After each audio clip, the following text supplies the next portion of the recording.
Hello दोस्तों, नमस्कार। आज हम चक्रवृद्धि ब्याज के बारे में अध्ययन करेंगे। पिछली क्लासों में हम साधारण ब्याज के बारे में अध्ययन कर लिए। तो हमारे चैनल को सब्सक्राइब, लाइक और कमेंट जरूर करना, जिससे हमें मोटिवेशन मिलता रहे। तो देखिए, चक्रवृद्धि ब्याज का सूत्र होता है मिश्र धन बराबर मूलधन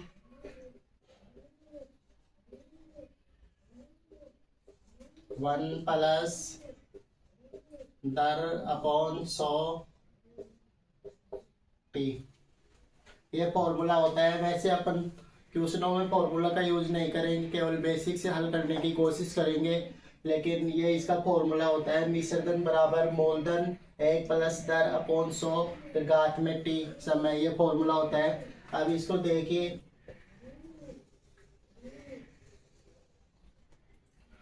मिश्रधन होता है साधारण ब्याज। तो क्या होता है कि हर साल का सेम होता है। जैसे साधारण ब्याज मान लो किसी 1000 रुपये है, 1000 रुपये अपन किसी व्यक्ति से उधार लिए और मान लो 1 साल बाद में 1200 रुपये उसको लौटा रहे हैं, तो वो 1000 से ऊपर वो 1200 आ गए ना, 200 रुपये एक्स्ट्रा।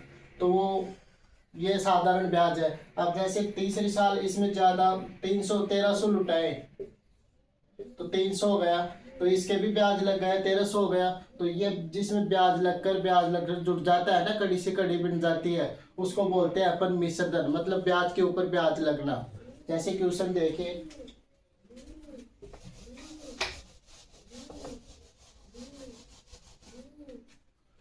कोई क्वेश्चन है जिसमें मूलधन तो है 1000 रुपये और दर है 10% और समय है 2 वर्ष। तो इसमें अपने को चक्रवृद्धि ब्याज निकालना है। चक्रवृद्धि ब्याज को सीआई से दर्शाते हैं कंपाउंड इंटरेस्ट, इंग्लिश में कंपाउंड इंटरेस्ट बोलते हैं। तो इसको किस प्रकार हल करेंगे, तो इसको देखिए अपन इस प्रकार हल करते हैं, बिना फॉर्मूला से हल करेंगे। ये दर है ना 10%, तो 10% हटेगा तब बटे में 100 आ जाएगा। एक जीरो से एक जीरो कैंसिल, तो कितना आ गया 1/10। अब अपने पास समय कितना है 2 वर्ष। तो यार देखो 10:11 ऐसे करना है। जैसे 3 वर्ष होता है ना, तो 3 बार 10 11 10 11 कर देते। तो अपने पास 2 वर्ष है, तो 2 बार करेंगे 10:11 10:11 ऐसे करेंगे। ये इसलिए करते हैं क्योंकि चक्रवृद्धि ब्याज बढ़ता है। तो पहले तो ये नीचे वाली आएगी और ये एक ऊपर है ना, तो इसमें ये जुड़ के 10 से 11 हो जाएगी। जैसे यहाँ पे 2 होता ना, तो 10 से 12 हो जाता, 3 होता तो 10 से 13 हो जाता। इस प्रकार हल करेंगे। तो देखिए, अब इनको गुणा करना है। 10 को 10 से गुणा करें तब 100 अनुपात 11 को 11 से गुणा करें तब 121। तो ये पहले वाली संख्या आती है ना, ये तो होती है मूलधन, ये होती है मिश्रधन अमाउंट, और जो इनका अंतर होता है ना इन दोनों का, ये होता है अपने पास चक्रवृद्धि ब्याज। तो इनका अंतर कितना है 21। अब अपने को दे क्या रखा है क्वेश्चन में, देखो क्या दे रखा है क्वेश्चन में, अपने को मूलधन दे रखा है। तो मूलधन, अब यहाँ पे मूलधन कितना है बटे में जो दे रखा है उसको, जो यहाँ आएगा ना उसको बटे में रखना है। मूलधन कितना है यहाँ पे 100, तो बटे में 100। और निकालना क्या है चक्रवृद्धि ब्याज, तो चक्रवृद्धि ब्याज कितना आया 21 से मल्टीपल करना है अपने को। तो देखिए 2 जीरो से 2 जीरो कैंसिल, यहाँ पे 10 और 21, तो 10 को गुणा करें तब 210। यह आ जाएगा अपने पास चक्रवृद्धि ब्याज। इस प्रकार अपन फॉर्मूला का यूज ही नहीं करेंगे, इसी तरीके से पूरे चक्रवृद्धि ब्याज को सीखने की कोशिश करेंगे, इस प्रकार हल करेंगे। तो जैसे इसी देखिए सेकंड क्वेश्चन देखिए इसी प्रकार से,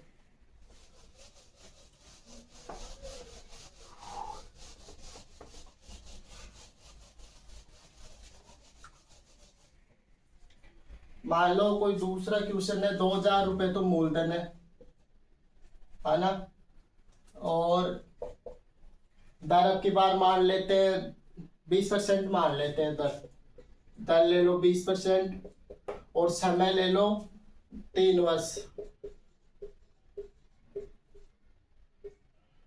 अब अपने को चक्रवृद्धि ब्याज करना है, यह भी उसी मेथड से करना है। तो देखिए 20 को पहले उसी रेशियो में तोड़ेंगे अपन को, 20% उठाएंगे तब बट्टे में 100, 0 से 0 और 2 पंजे 10, यहाँ कितना आ गया 1/5। अब साल कितनी है अपने पास, वर्ष कितना दे रखा है 3 वर्ष, तो 3 बार निकला है 5 से 6, 5 से 6, 5 से 6, तो 3 बार रखे 5 से 6, 5 से 6 और 5 से 6। अब इनको आपस में गुणा करना है, 5 को 5 से, फिर जो गुणा आएगा उसको 5 से, तो 5 25, और 25 को 5 बार गुणे करें तब 125,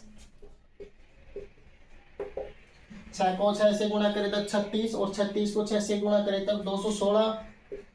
तो पहले वाला तो आता है मूलधन, ये वाला आता है अमाउंट मिश्रधन, और इनका अंतर आता है वो आता है चक्रवर्ती ब्याज।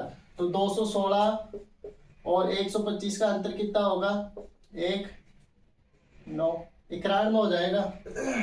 ये आ गया अपने पास चक्रवर्ती ब्याज।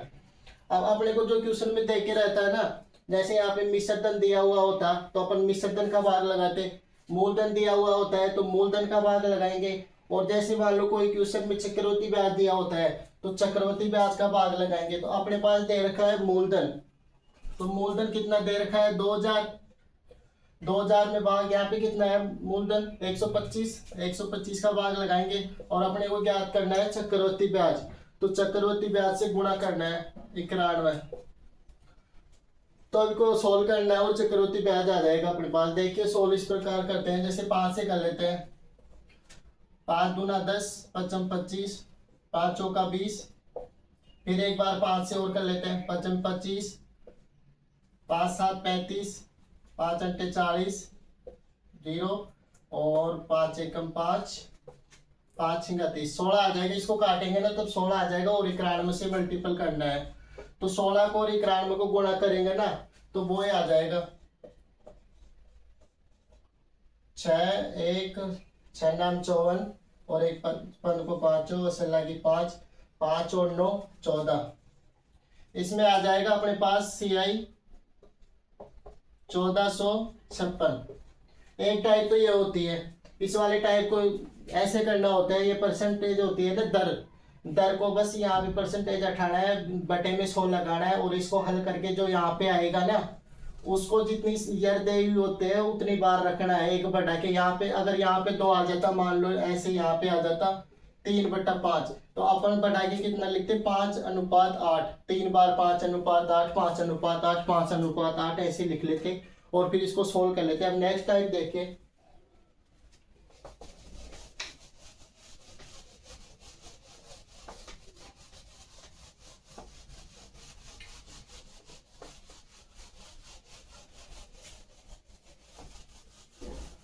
मान लो दोस्तों अपने पास अमाउंट दे रखा है, अमाउंट दे रखा है जैसे 5000 है ना, और दर दे रखी है 5%, और समय दे रखा है 2 वर्ष। अब इसमें अपने को मूलधन और चक्रवर्ती ब्याज ज्ञात करना है।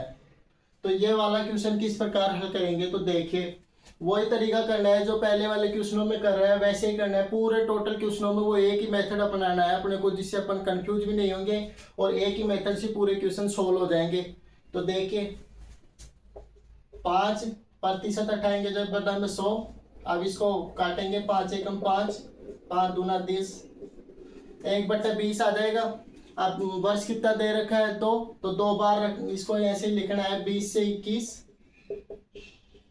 20 से 21। अब 20 को 20 से गुणा करें तब 400, और 21 को 21 से गुणा करें तब 441, 1 2 2 4 4 441 आ जाएंगे। तो यह तो हो जाएगा मूलधन, यह हो जाएगा अमाउंट मिश्रधन, और इन दोनों का डिफरेंस हो जाएगा चक्रवर्ती ब्याज कंपाउंड इंटरेस्ट।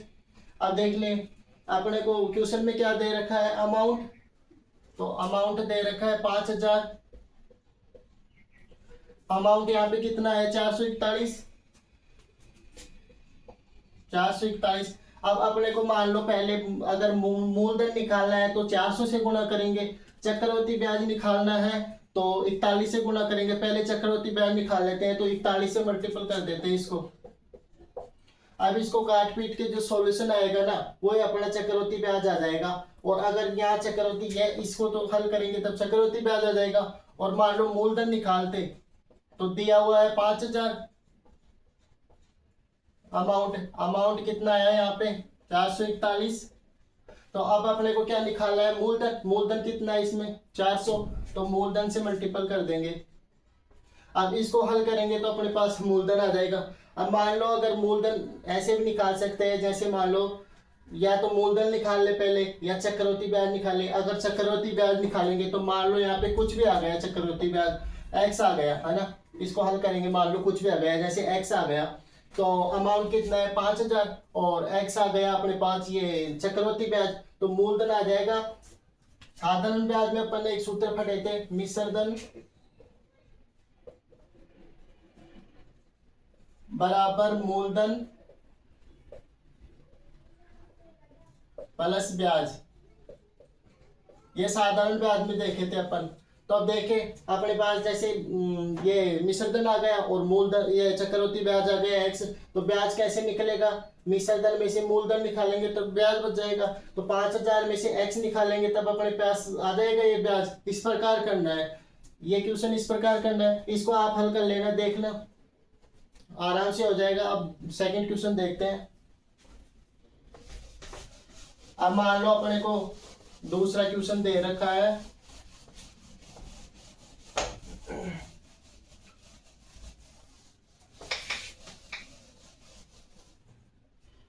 एक क्वेश्चन और देख लेते हैं इस टाइप का दोस्तों। मान लो अपने पास चक्रवृद्धि ब्याज दे रखा है 700 रुपए है ना, और समय दे रखा है 3 वर्ष, और अपने पास दे रखा है दर दे रखा है 10%। अब इसमें अपने को एक तो अमाउंट ज्ञात करना है, मूलधन ज्ञात करना है और चक्रवृद्धि ब्याज करना है।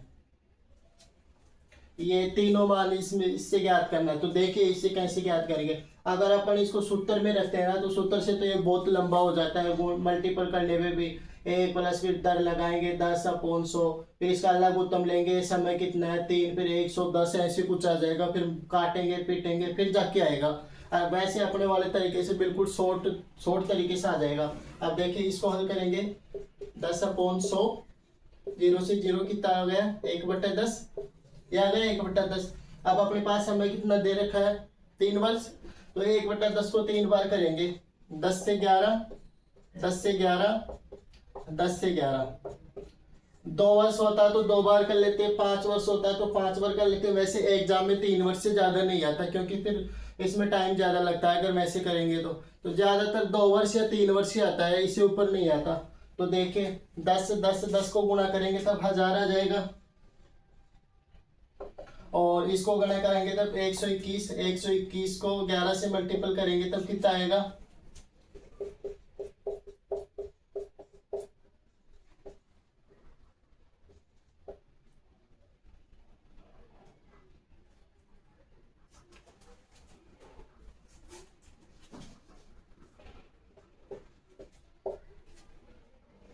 121 को 11 से मल्टीपल करेंगे तब कितना आएगा दोस्तों 1 3 3 1 1331 आ जाएगा।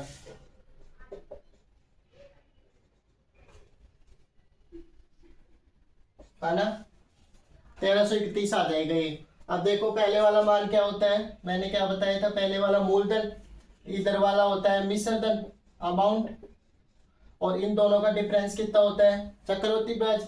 तो डिफरेंस कितना आ गया 331, 1000 में 1331 में से 1000 गए तब 331 ये आ गया। अब अपने को देखिए अमाउंट मूलधन और तीनों मान निकालना है, चक्रवृद्धि ब्याज अमाउंट और मूलधन। अब क्वेश्चन में क्या दे रखा है उसके नीचे जो यहाँ आएगा ना उसी को लिखना है। अपने पास क्वेश्चन में दे रखा है चक्रवृद्धि ब्याज, चक्रवृद्धि ब्याज को बटे में लिखना है। क्वेश्चन में कितना दे रखा है 700, बटे में कितना 331, अब देखो पहले क्या निकाले, पहले मान लो अपन निकाल लेते हैं, चक्रवृद्धि ब्याज तुम निकालना ही नहीं, अपने को दे ही रखा है ना, अपने को तो अमाउंट और मूलधन ही निकालना है। 331, तो मान लो मूलधन निकाले पहले, तो मूलधन निकालने के लिए यहाँ पे मूलधन कितना है 1000, तो इसको 1000 से मल्टीपल करेंगे, यह आ जाएगा मूलधन। इसको हल करेंगे तो मूलधन आ जाएगा। अमाउंट निकालना है तो 700 अपॉन 331, अब अमाउंट से मल्टीपल करेंगे, अमाउंट कितना है 1331, तो इसको सोल्व करेंगे तब अमाउंट आ जाएगा। ये क्वेश्चन इस प्रकार हल होंगे। आगे की नेक्स्ट टाइप अपन नेक्स्ट क्लास में पढ़ेंगे। तो दोस्तों इसको सब्सक्राइब करना, लाइक करना, कमेंट करना और शेयर करना। धन्यवाद।